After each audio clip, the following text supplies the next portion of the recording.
Good morning বন্ধুরা, তোমরা সবাই কেমন আছো? আশা করছি যে যেখানে আছো সবাই সুস্থ আছো, ভালো আছো। দেখো, এখন বাজে সকাল 7টা আর আমি রান্নাঘরে চলে এসেছি ছেলের জন্য খাওয়ার বসাতে। তো এখন থেকেই আমি ব্লগটা স্টার্ট করলাম, তোমরা দেখতে থাকো, সাথে থাকো।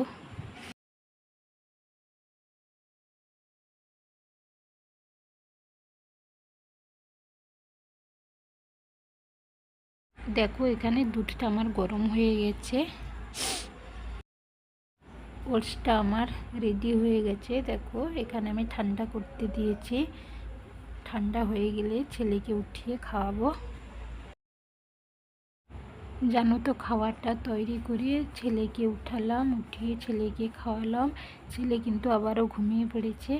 তো তারপর দেখো, আমি খেয়েছি, ছেলের বাবাও খেয়েছে। তো এই বাসনগুলো ছিল, খাওয়ার বাসনগুলো, সব এগুলো আমি ধুয়ে নিচ্ছি। কারণ কি বলতো, থাকলে আবার কখন ধুবো, অন্যান্য তো আরও কাজ আছে। এই জন্য কী বলতো, খাওয়ার সঙ্গে সঙ্গে আমি পরিষ্কার করে এগুলো ধুয়ে নিচ্ছি। আর সত্যি একটু বাসন থাকলেও মানে আমার ভালো লাগে না একটুও, তাই আমি সঙ্গে সঙ্গে পরিষ্কার করে ধুয়ে নিচ্ছি। দেখো,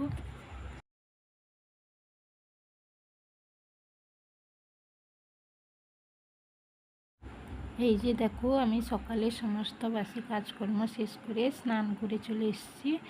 তো দেখো, আমি এবার ঠাকুরকে পুজোটা দেব, তারপর আবার রান্নাবান্না আছে।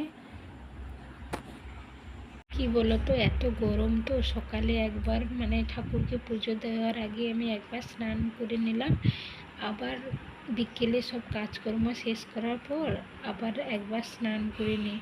কারণ এত গরমে কি বলবো, থাকা যায় না। এই জন্য কি বলতো, আমাকে দুবারই স্নান করতে হয়।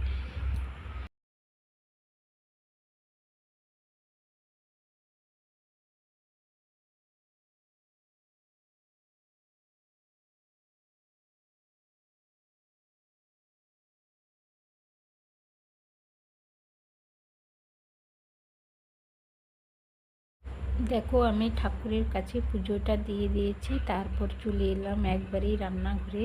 কারণ অনেকটা বেলা হয়ে গেছে, প্রায় 11টা মতো বেজে গেছে। তো আজকের বেশি কিছু রান্নাবান্না হবে না, ডাল আর পোস্ত হবে। কারণ আমাদের বাড়ির পাশে মনসা পুজো হচ্ছে গ্রামে, এই জন্য আজকে নিরামিষ রান্না।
দেখো রান্না বান্না শেষে আমি গ্যাসটা ভালো করে মুছে নিচ্ছি, আর ছেলেকে স্নান করিয়ে খাইয়ে দিয়েছি কারণ অনেকটা বেলা হয়ে গেছে, আর আমরা এখন খাইনি।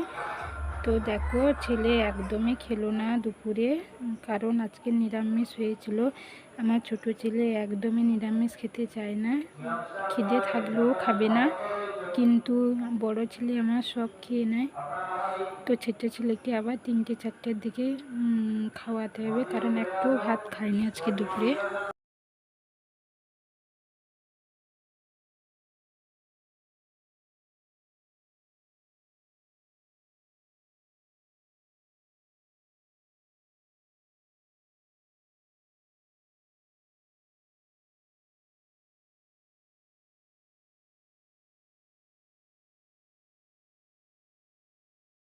এখন বাজে বিকেল 4টা। ছেলেকে ঘুম থেকে উঠিয়ে বেটানা বিস্কুট আর দুধ একটু খাইয়ে দিয়েছি।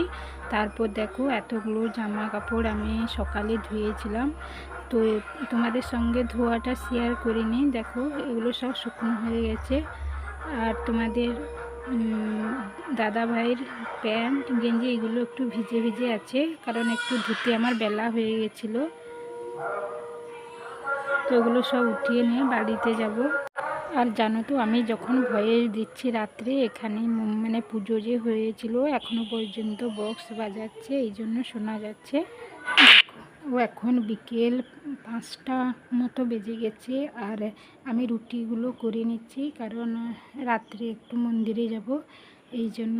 আর শুধু রুটিই করব, কারণ দুপুরে ডাল আছে, পোস্ত আছে, এগুলো দিয়ে খাওয়াবে, কারণ জানো আজকে নিরামিষ হচ্ছে আমাদের। জানো তো আমি যখন বিয়ে হয়ে আসি তখন কিন্তু আমি রান্নাও করতে পারতাম না, রুটিও বেলতে পারতাম না, আর আমাকে শেখানোর কেউ ছিল না। তারপর কি বলো তো, মানে রান্না করতে করতে এই যে রুটিগুলো যখন আগে বেলতাম তখন ঢেরা বেঁকা হয়ে যেত, ঠিকঠাক মতো গোল হতো না। কিন্তু রান্না করতে করতেও রান্না শিখেছি, আর রুটি বেলা করতে করতেই রুটি মানে বেলতে শিখেছি, আগে কিছুই পারতাম না। আর কেউ হয়তো দেখানোর থাকলে হয়তো একটু তাড়াতাড়ি শিখতে পারতাম, কিন্তু একটু দেরি করে শিখেছি সব কিছু। জানো তো শাশুড়ি মা কিন্তু বেঁচে ছিল, কিন্তু উনি সব মানে অসুস্থ ছিলেন। আমার বিয়ের 1.5 বছর পরে উনি মারা গেছিলেন, তাই উনি কোনো মানে শেখাতে পারেনি সেরকম।